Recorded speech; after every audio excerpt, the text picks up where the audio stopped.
عام طور پہ جب آپ شکر گزاری کی بات کرتے ہیں نا تو صرف اللہ تعالیٰ کی شکر گزاری کی باتیں کرتا ہے کہ شکر گزاری کا مطلب ہے کہ اللہ کا شکر، میں انسانوں کا بھی شکر ادا کرنا چاہیے، اپنی فیملی، رشتہ داروں کا۔ میں آپ کو ایک ملٹری ایویشن کی ایک سٹوری سنانے کی اجازت چاہتا ہوں۔ اچھا، ارشاد۔ 1973 ویتنام امریکہ کی جنگ ہو رہی ہے۔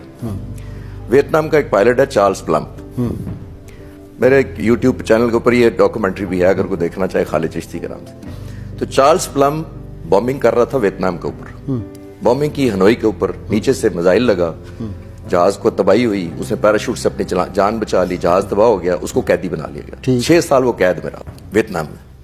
6 سال بعد رہائی پا کے امریکہ گیا تو وہ خود کہتا ہے کہ میں ایک دفعہ ایک ناشتہ کر رہا تھا اپنی بیوی کے ساتھ ایک ریسٹورنٹ میں، تو میں نے دیکھا ایک شخص گھور رہا ہے مجھے دور بیٹھا بڑی دیر سے، اور جیسے پتہ نہیں کچھ کہنا چاہ رہا ہے، اور بڑی تھوڑی دیر بعد وہ شخص میرے پاس آیا اور آ کے کہتا ہے تم چارلز پلمپ ہو؟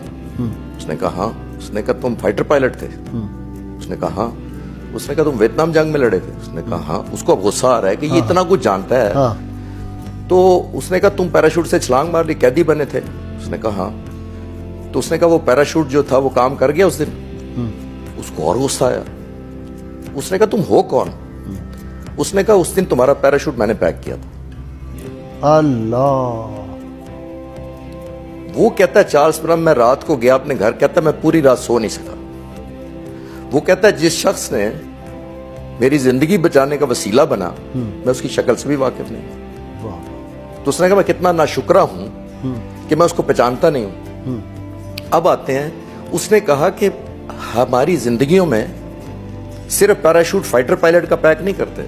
چارلز پلمپ کہتا ہے ہماری زندگیوں میں ہر شخص جو ہمارے لیے صبح ناشتہ بناتا ہے، ہمیں اسکول بھیجتا ہے، ہماری فیسیں ادا کرتا ہے، ہمیں دوائیاں لے کے دیتا ہے، ہمیں ڈاکٹر کے پاس لے جاتا ہے، ہمارے لیے کمائی کر کے لاتا ہے، وہ ہر شخص میرے لیے پیراشوٹ پیک کر رہا ہے یا پیراشوٹ پیک کرنے کا تو اس نے انگریزی میں کہا learn to know who packs your parachute. Parachute کا مطلب صرف جہاز والے پیراشوٹ کا۔ صبح سے لے کے رات تک میں ابھی اٹھا ہوں، یہاں آیا ہوں، میں نے پورا دن گزارنا ہے، پتہ نہیں کتنے لوگوں نے میرے لیے پیراشوٹ پیک کرنا ہے یا پیراشوٹ۔ واہ واہ واہ، what an example, what an example. تو میں نے خود اپنی زندگی میں جب میں ایئر فورس میں تھا تو میں نے 5 دفعہ C-130 جہاز سے پریکٹس کی ہے پیراشوٹ سے چھلانگ مطلب چھلانگ لگائی ہے۔ مجھے ان 5 کا نہیں پتا کن لوگوں نے اس دن میرا پیراشوٹ، جب میں نے یہ سٹوری پڑھی تو میں نے کہا کہ اس نے تو 1 دفعہ ماری تھی، ٹھیک ہے فائٹر جہاز سے ماری تھی، میں نے ٹریننگ کے دوران کی تھی کہ 5 دفعہ مجھے چھلانگ مار کے سیکھنا پڑا کہ پیراشوٹ سے کیسے چھلانگ مارنی، تو مجھے خود بھی نہیں یاد اپنی زندگی میں اس نے پیراشوٹ واقعی، اور جب تک میں نے سٹوری پڑھی نہیں تھی مجھے یہ نہیں پتا تھا کہ یہ پیراشوٹ احسان مندی کیا ہوتی ہے۔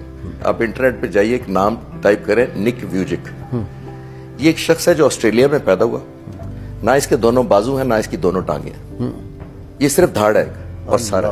اللہ، یہ خود کہتا ہے کہ میں 10 سال کی عمر میں میں نے سوچا کہ میں کیوں پیدا ہوا ہوں، مجھے خودکشی کر لینی چاہیے۔ پھر میں نے کہا کہ نہیں، میرے پہ اللہ تعالیٰ نے مجھے زندگی تو دی ہوئی ہے، میں سانس تو لے رہا ہوں، آنکھیں بھی ہیں، میں دنیا کو دیکھ پا رہا ہوں، ہاتھ اور ٹانگیں نہیں ہیں، دھڑ سے یہاں سے وہ نہیں تھا، تو خودکشی سے وہ نکلا۔ اس نے سوچا مجھے زندگی میں نوکری نہیں ملے گی، کہتا ہے مجھے نوکری مل گئی، اور آپ حیران ہوں گے کہ اس کو بیوی بھی ملی، اس کو 4 بچے ملے۔ اللہ اکبر، اللہ اکبر، 4 بچوں کی اولاد دی اللہ تعالیٰ نے۔ وہ بے شک کافر ہو، بے شک کرسچن ہو، کسی مذہب سے ہو، وہ اتنا شکر گزار ہے۔ گائز صاحب اس وقت موٹیویشنل سپیکر ہے دنیا کا، 75 ملکوں میں اپنی تقریریں کر چکا ہے اس دھڑ کے ساتھ صرف، صحیح، اور تقریباً 31 پریزیڈنٹس اور ہیڈ آف دا گورنمنٹ کے سامنے یہ سپیچ دے چکا ہے۔ وہ جب جاتا ہے، میں نے اس کی انٹرنیٹ پہ دیکھی ہے، وہ کہتا ہے آپ لوگ شکر گزاری نہیں کرتے کہ آپ ہاتھوں سے اٹھ جاتے ہیں، پاؤں سے چل کے چلے جاتے ہیں۔ کہتا ہے میں جب گر جاتا ہوں تو آپ کو پتہ نہیں ہے کہ میں اٹھتا کیسے۔ اس نے کہا میں سر کے ذریعے پہلے گھوم کے الٹا ہوتا ہوں، پھر گردن کو نیچے کر کے جھٹکے سے میں اٹھتا ہوں، کیونکہ دھڑ ہے صرف اور ایک سر ہے۔ وہ گولف کھیلتا ہے۔